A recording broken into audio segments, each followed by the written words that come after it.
Uma vez mais.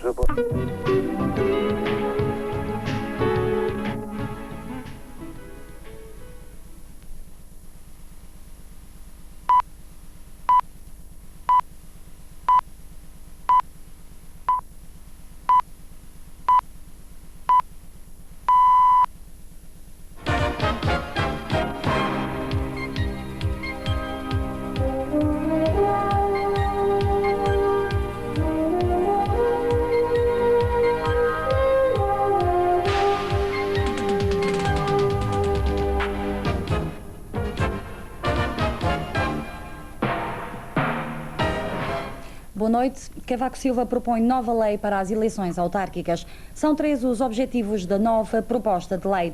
Limitar o número de mandatos dos presidentes de câmaras, possibilitar a candidatura de independentes e permitir que a lista vencedora governe em maioria. Como já vem sendo o hábito, Cavaco Silva aproveita a tradicional festa de verão do PSD Algarve para traçar a estratégia do seu partido para a nova temporada política. Como novidade, o líder do PSD revelou ontem à noite que o governo vai propor à Assembleia da República uma nova lei eleitoral para os órgãos autárquicos. São 3 alterações fundamentais. A primeira será limitar o número de mandatos dos presidentes de câmaras. Quero dizer-vos que nem me surpreende que encontre alguma discordância dentro do meu próprio partido em relação à proposta de limitar o número de mandatos consecutivos dos presidentes das câmaras, em relação à minha proposta de acabar com o monopólio partidário na vida conselhia. Mas a minha forma de estar na política leva-me sempre a colocar os interesses nacionais acima dos interesses partidários, mesmo que sejam os interesses do meu próprio partido. Em segundo lugar, o governo vai propor que grupos de eleitores independentes se possam candidatar às câmaras municipais em competição com os partidos políticos. Por fim, o PSD vai propor aos outros partidos que a lista vencedora de uma eleição autárquica governe em maioria. Mas antes, no início do seu discurso, Cavaco Silva fez breve referência à política externa do governo. Por um lado, realçou o contributo do Executivo para as negociações de paz em Angola entre UNITA e MPLA. Por outro lado, abordou com cautela a crise no Golfo. Estamos a acompanhar, com muito cuidado, com muita precaução, mas com muita firmeza, toda a crise que se desenvolve no Golfo. A parte final do seu discurso, Cavaco Silva dedicou aos próximos atos eleitorais. Primeiro, abordou novamente a estratégia do PSD para as presidenciais. A minha posição sobre essa matéria é já bem conhecida. Não quero que essas eleições derivem em guerrilhas, em conflitos desnecessários, em desestabilização política. Da minha parte, nada farei para que surja a instabilidade política no nosso país. Para isso, ninguém contará comigo. A estabilidade política deverá ser, portanto, a bandeira prioritária do PSD para as eleições legislativas do próximo ano. Cavaco Silva terminou o discurso declarando que não irá mudar o estilo de atuação pelo facto de estarmos apenas a um ano de eleições legislativas. Os portugueses que ainda estão no Iraque voltam a pedir ao governo que os tirem de lá. Frisam, no entanto, que estão bem e que nada lhes falta. Fernando Rodrigues, um dos portugueses que ainda está em Bagdade e com quem falamos esta tarde, começou precisamente por nos dizer isso. Somos bem tratados, mas bem tratados não temos o mínimo de problemas. Eu, por acaso, saio bastantes vezes, mas bastantes vezes, e nunca tive o mínimo dos mínimos problemas. Deixe-me perguntar, mas o senhor não veio já para Portugal neste grupo que agora vem porquê? Porque eu tive que ceder lugar, não tive que ceder não, portanto não podia vir, não podíamos ir todos. O senhor tem estado em contacto permanente com o embaixador, não é? Sim, mais ou menos, de vez em quando eu vou lá, falo com eles e são as pessoas extraordinárias. E como é que... Do cônsul ao nosso embaixador são extraordinários. Extraordinários. Só lhe digo que só não fazem mais se não puderem. Acreditam que eu lhe digo. O senhor faz... O senhor vai ficar aí no Iraque?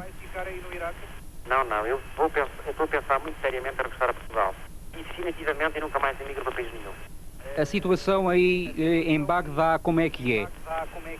Há tropas na rua, não há tropas? Não há nada. O senhor tem um centenário num quartel que não vê em Portugal. Agora, por exemplo, eu acredito plenamente, como já se noticiou aqui, não sei se é verdade, que Bagdá está cercado de militares. É natural, a gente não sai de Bagdá. É natural que esteja, isso eu não posso dizer. O senhor acredita, e as pessoas que estão aí, os portugueses, e também os próprios iraquianos, numa solução pacífica, ou acha que haverá guerra? Não há guerra. Vai haver uma... Isto é quase transação. Tem que haver, forçosamente. Os homens vão entender. Vão entender-se? O senhor acha que não vai haver guerra? Não vai haver guerra contra a defesa. Não pode haver, é impossível. Se o senhor pudesse falar com os seus familiares neste momento ou com o governo português, o que é que o senhor aconselharia? Teria um apelo que estamos aqui 24 portugueses. Somos portugueses e queremos regressar à nossa terra. Portanto, que fizessem tudo quando tivesse ao alcance deles para nos tentar tirar daqui. Porque eu penso que tem cá um representante que é bastante dinâmico e ele vai consegui-lo. Que é o nosso embaixador. Quase certeza que ele vai consegui-lo. Aliás, nós temos quase uma garantia que nós vamos embora. 8 dos 50 portugueses residentes no Iraque já abandonaram o país. A notícia foi confirmada pelo Ministério Português dos Negócios Estrangeiros. Os 8 portugueses deixaram Bagdá e já estão na Turquia. Foi por aqui, pela fronteira com a Turquia, que os 8 portugueses deixaram o Iraque. Uma mulher, 3 crianças e 4 homens dirigem-se para Ankara, a capital turca, acompanhados pelo cônsul de Portugal em Bagdá. Cidadãos de nacionalidade portuguesa a juntarem-se a centenas de outros refugiados que estão a deixar o Iraque em direção à Turquia. Entre eles estão também 55 americanos, paquistaneses e até o embaixador da Venezuela no Kuwait foi por aqui que fugiu. O número de refugiados não para de aumentar e a situação pode vir a ser semelhante à que se vive neste momento na Jordânia. Esta manhã, na região de Aqaba, mais de 25 mil estrangeiros, a grande maioria são egípcios que trabalhavam no Kuwait e no Iraque e que querem voltar ao seu país. A falta de água e de alimentos está a criar problemas, multiplicam-se as ajudas materiais e financeiras vindas da Comunidade Europeia, dos Estados Unidos e da Arábia Saudita. É a solidariedade internacional a funcionar. Uma atitude considerada individualista e contra a qual se levantaram muitas vozes foi a visita de Kurt Waldheim a Saddam Hussein. Uma visita que permitiu a libertação dos reféns austríacos no Iraque. O presidente da Áustria já aconselhou todos os países a fazerem o mesmo. Diz que Hussein está interessado em negociar. Um dos primeiros países a criticar a atitude de Waldheim foi a Bélgica. O governo belga diz que a solidariedade deve ser total, não pode ser o salve-se quem puder. Mas ao chegar a Viena da Áustria, com os 100 reféns libertados, Waldheim foi triunfalmente recebido. Jogar com os nervos do adversário é o que se está agora a fazer. Ninguém quer começar a guerra. Cada um fica à espera dos erros dos outros. Mas há tentativas de mediação. Há quem queira dar uma hipótese à diplomacia para encontrar uma solução pacífica para a crise do Golfo. Pérez de Cuéllar, o secretário-geral da ONU, é hoje o homem do diálogo possível. E isto apesar do contínuo reforço dos exércitos na região. São milhares. Egípcios, marroquinos e sírios. Fazem parte da Força Pan-Árabe de Defesa. Enquanto os soldados americanos se concentram junto às águas do Golfo, este exército tem vindo a tomar posições junto à fronteira com o Iraque e o Kuwait. Eles são o escudo do deserto. Têm uma missão defensiva, estão prontos a defender a terra árabe de novas agressões. E isto apesar do Iraque já ter afirmado que não atacará a Arábia Saudita, que não será o Iraque o primeiro a provocar a guerra. O presidente Saddam Hussein, numa reviravolta estratégica, aparece agora como o homem do diálogo e está pronto a receber em Bagdá Pérez de Cuéllar, o secretário-geral das Nações Unidas. Ontem, na Colômbia, onde se encontra de visita, Cuéllar afirmou acreditar na boa vontade do governo iraquiano para encontrar uma solução pacífica. Quem parece não acreditar em Hussein é a primeira-ministra britânica Margaret Thatcher, que já hoje disse que não negociava com ditadores. E afirmam mesmo, Hussein é um tirano absoluto que não hesitou em utilizar as armas químicas contra inocentes. Evocando também a crise do Golfo, o Papa João Paulo II apelou aos fiéis durante a bênção de domingo em Castelo Gandolfo para rezarem pela paz. Denunciou as graves violações ao direito internacional, numa clara alusão à invasão do Kuwait, e exortou aqueles a quem pertence o destino dos povos a encontrarem uma solução de paz. Mas na Jordânia ninguém acredita na paz. Prepara-se a guerra. A população civil está a ser treinada em técnicas de defesa. Às mulheres são dados cursos de primeiros socorros. No Golfo adensa-se sem que surja no horizonte uma solução diplomática. Em consequência, o governo jordano resolveu aceitar civis para treinamento militar e ensinar as populações a atuar em caso de guerra. O Exército ministra instruções de defesa nos centros de segurança social, escolas e diversos tipos de associações cívicas. Depois de termos sido autorizados a filmar treinamento militar a civis, a decisão foi revogada e, em vez disso, mostraram-nos como as mulheres islâmicas são ensinadas pelo Exército a atuar pela defesa do país. Comportamento cívico, recusa de boatos, guarda de segredos, cuidados com conversas e primeiros socorros, bem como preparação psicológica para enfrentar um clima de guerra, é o tema destas aulas. As mulheres da Ramai Anwar al-Huda al-Islâmica, como a maioria das jordanas, estão prontas para o que der e vier. Yes, they are prepared for war, because even if there is no war, it's for them in their houses, for their children, for the peace of their families. If it is necessary, would you ask your children to fight for Iraq? Yes. Our children are growing up for fighting in Palestine, and now Iraq is our country also. It's not against Saudi Arabia. It's against the foreigners, if any war happen. And that means our holy lands are occupied by foreigners. Enquanto o país se prepara para a eventualidade do conflito, o rei Hussein desdobra-se em contactos telefónicos com outros líderes árabes, tentando encontrar uma solução política para a crise.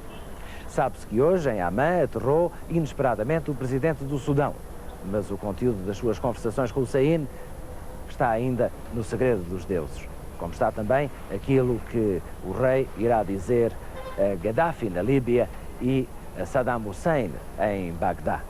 O que é certo é que o rei Hussein procura uma solução árabe para o conflito, o que poderá eventualmente querer dizer um novo arranjo político para o Médio Oriente. E dizem que esta ideia o faz aproximar-se cada vez mais do Iraque, onde reconhecem Saddam Hussein, um homem capaz de passar das palavras aos atos e de conseguir promover um novo arranjo político e militar para a região.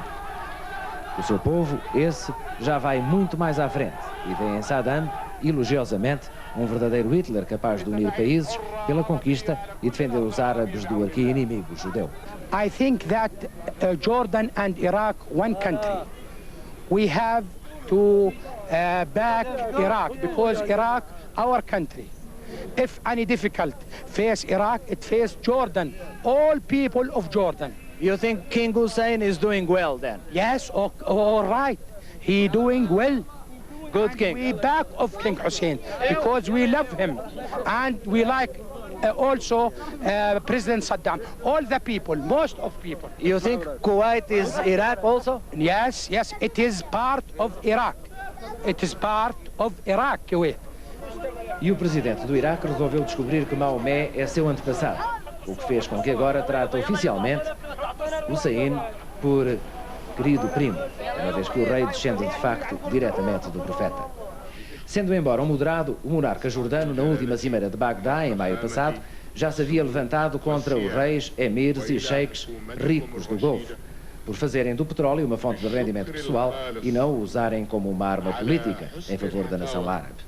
E ao longo desta crise, Hussein tenta não perder o apoio ocidental, mas ao mesmo tempo mantém-se como o maior aliado do Iraque e com razões que ultrapassam até o seu sentimento. Se a Jordânia implementasse o embargo total ao Iraque, 1/3 da sua população ficaria no desemprego e 40% das fábricas fecharia. Isto para além de uma consequência na agricultura jordana que seria irrecuperável. É claro que há ainda a juntar a incontrolável dissidência política que de imediato tal facto geraria. You don't fear Iraq to come to Jordania one day, like they went into Kuwait? Even if it will come the same. I'm not afraid at all. You're not afraid? No. You consider them brothers? Yes. This could be one country? One country, yeah. With Iraq? Yeah. Hussein, embora casado com uma ocidental, a rainha Nur, parece estar a escolher ser cada vez mais árabe. Pediu agora, na última sessão do seu parlamento, que lhe passassem a chamar Al-Sharif, quer dizer, o descendente do profeta, e politicamente lembra que foi o seu bisavô quem liderou a revolta árabe contra os ingleses no território que é agora a Arábia Saudita. O rei, moderado e ao mesmo tempo patriota árabe, poderá ser o homem que acaba preso por ter e por não ter cão. É que, se há gente que vai pagar um preço político por esta crise, certamente que o rei Hussein já está na bicha. Para o Jornal de Domingo, em Amman, Artur Albarrán, com a câmara de José Luís Amaral e o assistente José Lúcio. São cada vez mais os países que procuram substituir o Kuwait e o Iraque como fornecedores de petróleo. A União Soviética é uma das alternativas para os compradores. Outros países, como a Arábia Saudita e a Venezuela, não querem perder a oportunidade de alargarem a sua cota de mercado. O Hotel Marriott, no centro de Viena, era hoje um local de segurança reforçada. Ali chegaram ao longo do dia ministros de alguns países membros da OPEP, mas o Iraque e a Líbia não deram garantias de que enviem delegações a esta reunião. Em causa está a subida de preços e o pedido de aumento de produção de petróleo por parte da Venezuela e da Arábia Saudita, dois países que querem minorar os efeitos do embargo petrolífero ao Iraque e ao Kuwait. São 4 milhões de barris por dia que deixaram de entrar no mercado.